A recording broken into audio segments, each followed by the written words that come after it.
오늘 우리에게 주시는 하나님의 말씀은 빌레몬서입니다. 빌레몬서는 신약 성경 351면에 있습니다. 빌레몬서 1장 1절부터 25절까지 말씀입니다. 신약 성경 351면 빌레몬서 1장 1절부터 마지막 절까지 말씀을 저와 여러분들이 한 절씩 교독하고 마지막 절을 합독하겠습니다.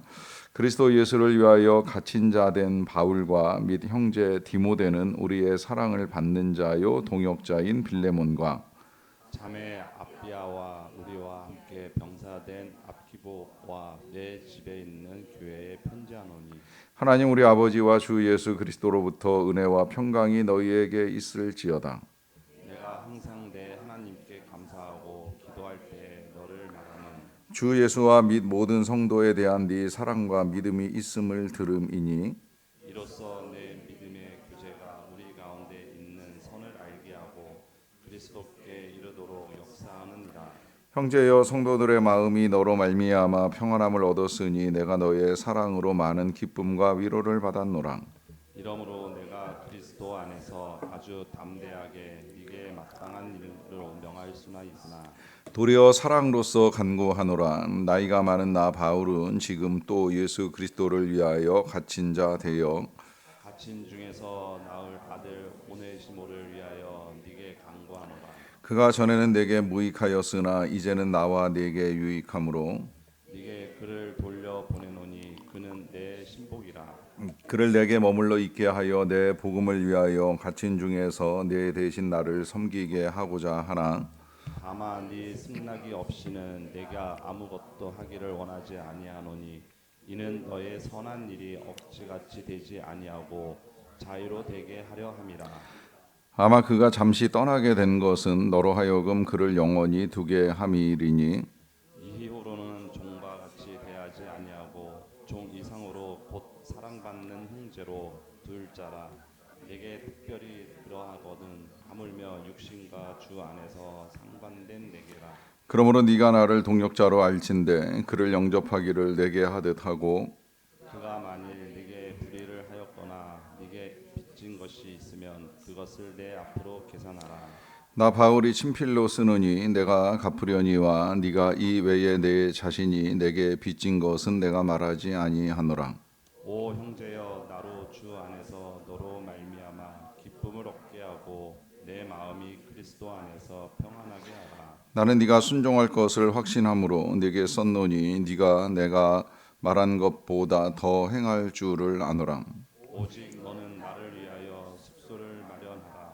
너희 기도로 내가 너희에게 나아갈 수 있기를 바라노라.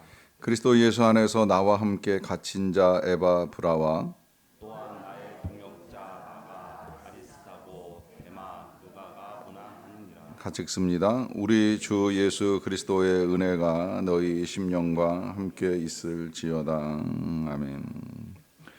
우리가 성경을 읽어 나가다 보면 이 성경 안에서 개인적인 이야기 같은 내용들을 읽어 나갈 때가 있습니다. 사무엘서를 읽는 중에도 이 다윗이 집안에서 일어나고 있는 이제 여러 가지 일들을 우리가 볼 수가 있는데요. 뭐 꼭 그런 이야기 아니라 할지라도 아가서 같은 경우에는 솔로몬이 이제 개인적으로 쓴 사랑의 서사가 아닌가 하는 생각이 들 때도 있고요. 또 신약 성경에서는 이 빌레몬서가 이제 개인 간의 주고받는 대화가 아닌가라고 하는 생각을 하게 되는 내용이라고 할 수 있습니다. 그러다 보니까 옥중서신이 이제 네 개로 우리에게 알려져 있는데 그 옥중서신 중에도 이 빌레몬서의 위치는 조금 다르게 배치가 되어 있습니다. 앞에는 에베소서, 골로새서, 빌립보서가 함께 자리를 하고 있는데 이 빌레몬서는 이제 네 개의 옥중서신 중에 하나로 알려져 있음에도 불구하고 여러 책들 이제 뒤에 공동서신 이제 바로 앞에 배치가 된 것으로 봐서 이 서신의 분량 때문만인가 혹은 개인적인 내용 때문만이 아닌가 이제 이런 생각을 할 정도로 자리를 잡고 있다는 것을 보게 됩니다. 그럼에도 불구하고 이와 같은 서신이 이제 성경에 자리를 하게 된 데에는 저는 분명한 하나님의 뜻이 있다고 생각을 합니다. 읽어 나가기에는 개인적인 이야기 같지만 그 이야기 속에 담겨 있는 하나님의 뜻이 분명하다는 것이죠. 다윗의 스토리가 집안에서 형제지간에 안에 일어나는 일처럼 보이지만 그 일은 다윗과 무관하지도 않거니와 더더욱 하나님과의 관계 속에서 이 문제를 어떻게 다루어 갈 것인가 하는 것을 분명히 우리에게 보여주고요. 솔로몬의 아가도 연인 간의 사랑의 스토리 같이 여겨지긴 합니다만은, 그러나 그 책 속에서 우리를 향한 하나님의 사랑이 어떻게 흘러 넘치고 있는가 하는 것을 분명히 볼 수 있게 해 줍니다. 마찬가지로 이 빌레몬서 안에도 한 사람을 향한 이제 바울의 애정처럼 보이는 이 내용 속에서 주님의 뜻이 무엇인가 하는 것을 우리가 알게 되고요. 또 저는 이제 거기에 더하여서 이와 같은 개인적인 이야기가 성경에 담긴 건 하나님이 우리 각 개인사에 얼마나 관심을 가지고 계시는가 하는 것도 다시 한번 이제 생각을 하게 되는 거예요. 비록 두 사람 사이에 오고 간 대화를 할지라도 그 대화의 주인공은 하나님이시고, 또 그 대화 속에서 각 개인의 일들을 다루시는 하나님의 뜻이 무엇인가 하는 것을 우리가 알 수 있기 때문입니다. 그래서 먼저 소개되는 이제 사람들을 보게 되면 오늘 본문의 주인공은 빌레몬인데요. 이 빌레몬은 이 편지의 수신자이면서 또 동시에 오네시모라고 하는 종을 거느린 주인이라고 이제 알 수가 있겠고요. 또 한 사람 이제 아비아라고 소개되는 이 자매는 빌레몬의 부인이 아니었을까, 대부분의 학자들이 다 그렇게 추정을 합니다. 그리고 그 다음에 이제 소개되는 사람이 오네시모라고 하는 사람인데, 이 오네시모와의 관계에 있어서 빌레몬을 이제 상관으로 소개를 하다 보니까 이제 이 오네시모가 빌레몬의 종이 아니었을까, 이제 일반적으로는 그렇게 해석을 하고요.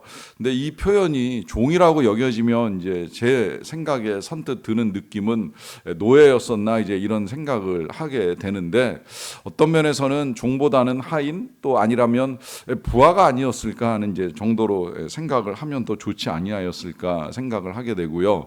그 다음에 이제 많은 학자들이 이 빌레몬의 집에서 오네시모가 도망을 쳐서 로마에 있는 사도 바울을 만나면서 회심을 했다, 이제 이렇게 해석을 하는데, 만약에 이제 도망친 종이 회심을 했다라고까지 뭐 하는 거는 뭐 좋다고 생각을 하는데, 그 정도의 이 일은 이렇게 지금 바울이 편지 한 통으로 문제를 해결하기에는 쉬운 상황은 아니라고 저는 여겨지거든요. 당시에 종이 도망을 갔다 붙잡히면 대부분은 처형을 당합니다. 아니면 뭐 이제 다른 사람에게 넘겨지거나 팔리거나 하는 일을 겪게 될 수밖에 없는데, 그런 종을 위하여 아무리 사도 바울이라고 할지라도 이제 그를 위한 편지를 써서 용서를 구한다라고 하는 건 이제 절대 쉬운 일이 아니기 때문에, 제가 이해하는 바로는 이 오네시모가 빌레몬의 심부름으로 바울을 만나러 갔다가 이제 바울과 함께 지내면서 은혜도 받고 변화도 되고, 그러다 보니까 시간이 길어지고,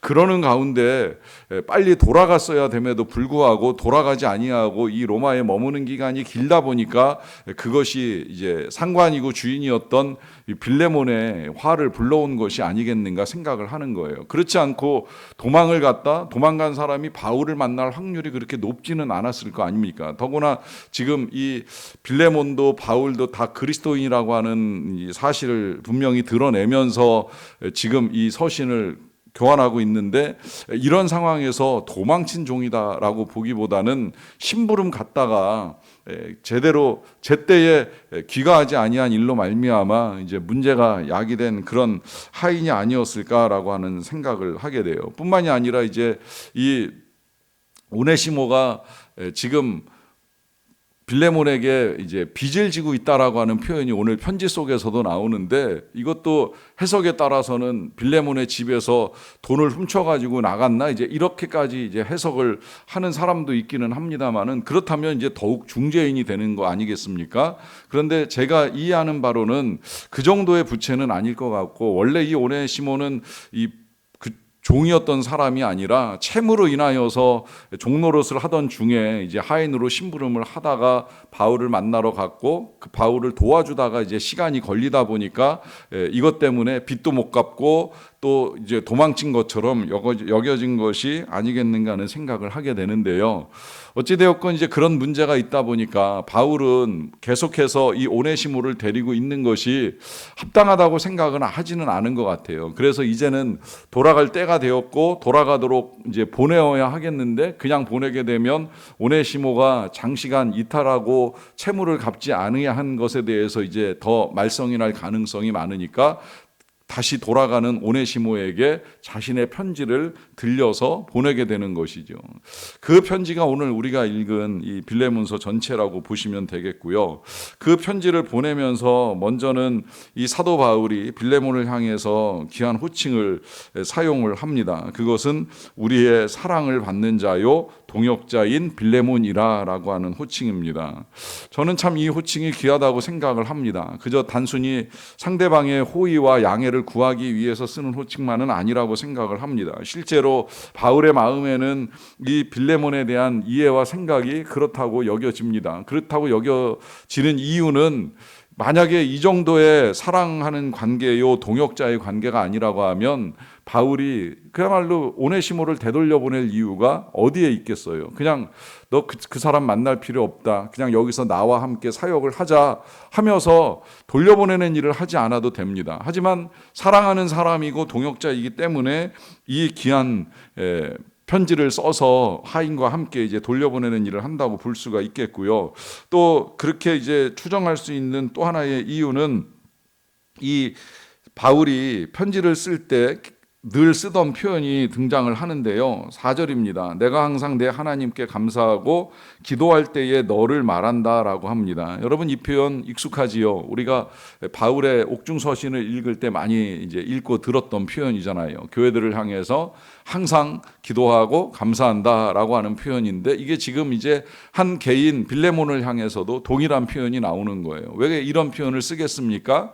사랑하기 때문이죠. 또 동역하기 때문이죠. 그러니까 정말 하나님께 감사한다, 기도한다라고 하는 고백을 하면서 또 그 감사하고 기도하는 이유도 밝혀요. 그것은 5절인데 주 예수와 및 모든 성도에 대한 너의 사랑과 믿음이 있음을 들었다라고 하면서 데살로니가 교회에도 또 골로새 교회에도 보냈던 편지와 유사한 내용 그것이 사실이기 때문에 이런 내용으로 감사를 전하는 것을 볼 수가 있겠고요. 그러면서 또 한편으로는 너희들로 말미암아 평안과 기쁨과 위로를 얻었다는 이 문안 인사까지 함께 하는 것을 볼 수가 있습니다. 이렇게 이제 서론을 쓰고 난 다음에 이제 부탁하는 내용은 8절부터 진행이 되는데요. 8절을 보시게 되면 내가 그리스도 안에서 아주 담대하게 내게 마땅한 일로 명할 수도 있다라고 합니다. 하지만 그렇게 명령하지 아니하고 9절에서 도리어 사랑으로서 간구하노라라고 하면서 지금 당연하게 할 수 있는 명령을 이제 사랑으로 부탁하는 것처럼 요청을 해요. 이것이 당연한 명령이 될 수 있는 것은 바울은 사도이기 때문입니다. 사도는 권위와 권세를 가지고 있습니다. 그 영적 권위와 권세를 가지고 얼마든지 이 일은 이렇게 처리되어야 한다라고 명할 수도 있겠지만 그러나 명령보다는 오히려 이 빌레몬의 양해를 구하는 태도로서 사랑으로서 간구하는 모습을 이제 볼 수가 있겠는데요. 간구하는 것은 이제 다른 것이 아니라 이 오네시모를 위한 간구입니다. 그러면서 이 오네시모를 소개하기를 10절에서는 갇힌 중에서 낳은 아들이라고 표현을 하고 있어요. 그러니까 사도 바울이 로마 감옥에 갇혀 있는 상태에서 빌레몬을 만나면서 그를 가르치는 중에 이제 그를 아들같이 여기고 양육하는 일에 힘을 썼던 것이죠. 근데 이제 양육을 하는 중에 대화를 하다 보니까 그가 어디에서 왔고 뭐 하다 왔고 뭘 해야 되는지에 대한 이런 많은 이야기를 듣다 보니 이 친구를 내가 지금 데리고 있으면 안 되겠구나 하는 생각을 가지고 이제 돌려보내기까지 하는 일을 하게 되는 것입니다. 그러면서 하는 말이 이 오네시모는 자신에게 너무 유익한 사람이라는 거예요. 한때는 너에게는 무익해서 이제 나에게 보냈는지는 모르겠지만 나 자신에게 있어서는 굉장히 유익하고 나뿐만이 아니라 이제 너에게 있어서도 유익한 이제 신복이다라고까지 말을 하면서 돌려보내는데요. 이 돌려보내는 일에 있어서 이제 14절에 이런 말씀을 하세요. 다만 네 승낙이 없이는 내가 아무것도 하기를 원하지 아니하노니 이는 너의 선한 일이 억지같이 되지 아니하고 자의로 되게 하려 함이라라고 합니다. 이 말은 내가 돌려보내는 것은 너의 허락을 받고 다시 나와 함께 동역을 할 수 있도록 네 허락하에 나에게 오는 일을 하게 해달라라고 하는 요청입니다. 그리고 이제 그러한 요청을 하는 것은 이것이 억지로 되는 일이 아니라 정말 자원해서 되는 선한 일이었으면 좋겠다라고 하는 말을 하는 것이지요. 이제 그러면서 그가 왜 너를 떠나게 되었는지, 그것은 아마 하나님의 뜻이 아니었겠는가, 잠시 너를 떠나지만 한편으로는 또 나의 곁에 영원히 두게 하시고자 하는 하나님의 뜻이 아니었겠는가 하는 이제 생각을 하는 거예요. 그래서 이후로는 그를 종처럼 대하지 아니하고 오히려 사랑받는 형제로 대했으면 좋겠다라고 하면서 그를 다시 나의 동역자로 이제 받아주기를 원한다라고 하는 말을 하게 됩니다. 그러면서 이제 그를 보내니까 그를 영접해 달라고 하는데, 이때의 영접이라고 하는 건 그냥 단순한 이제 받아들임이 아니라 굉장히 큰 환대와 호의를 베풀어 줄 것에 대한 요청을 하는 거예요. 그러면서 또 한편으로는 이제 그렇게 보내는 중에 만약에 이 오네시모가 갚아야 될 부채가 있다라고 한다면 그 빚도 사도 바울이 대신 갚아주겠다고까지 이제 말을 하면서 이 오네시모에 대한 모든 것들을 사도 바울이 책임지고 감당하겠으니 이제는 그를 용서하고 그를 용납해 달라라고 하는 요청을 하는 것입니다. 그러면서 이제 마지막으로 이 모든 것들이 이 서로의 기쁨 안에서 이제 진행되기를 바라는 마음까지 전달을 하는데요. 이렇게 보면 사도 바울이 참 오네시모를 위해서 굉장히 애를 쓰고 있다라고 하는 사실을 보게 됩니다. 단순히 편지 한 통으로 용서해 줄래, 승낙해 줄래, 이제 이런 식의 질문만 하는 것이 아니라 행여라도 뭔가 처리해야 될 문제나 부채가 있다라고 하면 내가 그것 감당을 같이 하겠으니 이제 자비와 은혜를 베풀어 달라라고 하는 요청을 하는 것이죠. 저는 편지를 읽어 나가면서 죄송합니다만 속된 말로 요즘 사람들이 종종 하는 말, 제가 아마 들어서 이걸 기억하고 있다고 생각이 드는데요. 이런 생각을 다시 하게 됐어요. 누군가 저한테 그러더라고요. 이 용서에 관한 이야기를 나누다 보니까 내가 왜 남이 싼 통을 치워야 됩니까? 라고 하는 말을 하더라고요.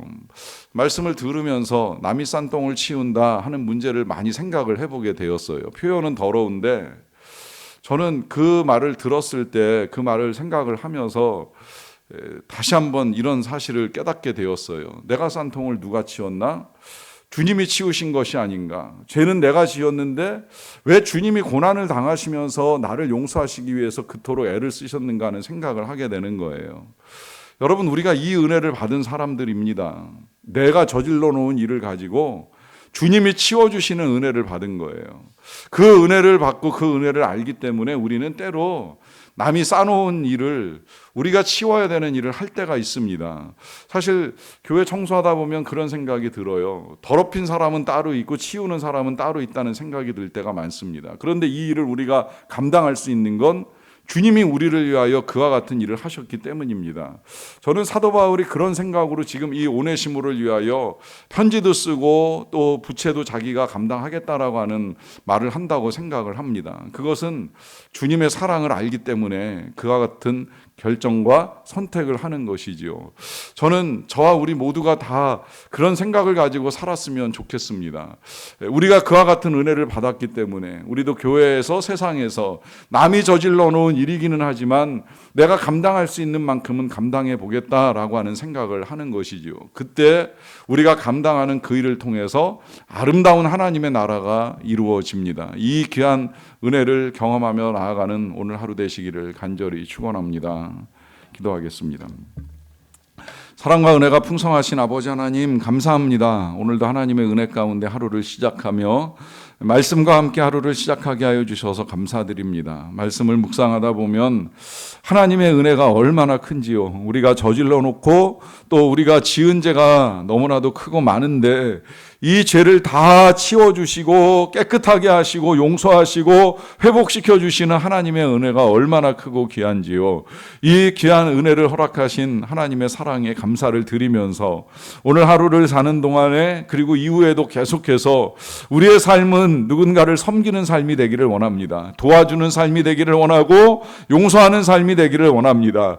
그렇게 도와주기 위하여서 오늘 이 아침에도 기도로 하루를 열어가는 주의 백성들의 간구를 들어주시기를 원합니다. 사랑하는 가족들을 위하여서 마땅히 명할 수도 있지만 오히려 하나님의 은혜를 구하면서 겸손하게 기도하는 주의 백성들의 모든 기도와 간구를 들으시고 우리 하나님 일하시고 역사하여 주시옵소서. 놀라운 일들을 이루어 주시고 선한 일들이 이루어지게 하여 주시기를 간절히 원합니다. 하나님, 우리의 주의 백성들이 간구하고 기도하는 일들 가운데 하나님의 선하신 뜻이 아름답게 이루어져서 악하고 더러운 것, 질병과 고통이 떠나가게 하여 주시고 정말 주님으로 말미암는 기쁨과 평안을 누리는 자들이 다 되게 하여 주시옵소서. 하나님, 우리는 기도할 때에 우리들의 문제뿐만이 아니라 이 땅에서 벌어지고 있는 여러 가지 일들도 놓고서 함께 기도를 드립니다. 통치하는 사람들이 악한 통치로 말미암아 저질러지게 된 이 땅의 여러 가지 불안과 악한 것들이 아버지 하나님, 그들은 악한 줄도 모르고 서로 욕하고 비방하기를 멈추지 아니하고 있는 이때에 나라의 평안과 안정을 위하여 간절한 마음으로 절박하게 기도하는 모든 성도들의 기도와 간구를 들으시고 역사하여 주시옵소서. 일하여 주시기를 원합니다. 하나님의 은혜를 베풀어 주시기를 원합니다. 악은 공의와 정의 가운데 심판을 받아야 하는 것이 너무나도 마땅하지만 이로 인하여 고통을 당하고 있는 백성들의 아픔을 보시고 하나님께서 자비와 긍휼을 베풀어 주시기를 간절히 원합니다. 하나님, 우리나라를 불쌍히 여겨주셔서 우리나라가 정말 통치자들로 인하여서 아픔과 어려움을 겪지 아니하고 오히려 백성들의 기도와 간구 가운데 회복함의 은혜를 누리며 나아갈 수 있도록 도와주시옵소서. 열방의 선교사님들이 주님의 사랑과 은혜를 너무나도 깊이 깨닫기에 그 은혜를 나누기 위하여 애쓰는 것들을 아시고 주님 도와주시고 함께 하시고 놀랍고 선한 일들을 풍성하게 이루어 주시옵소서. 모든 일들을 통하여 우리를 사랑하시는 주님의 그 사랑이 열방 가운데 드러나게 되기를 간절히 원하옵고 감사드리며 예수님의 이름으로 기도하옵나이다. 아멘.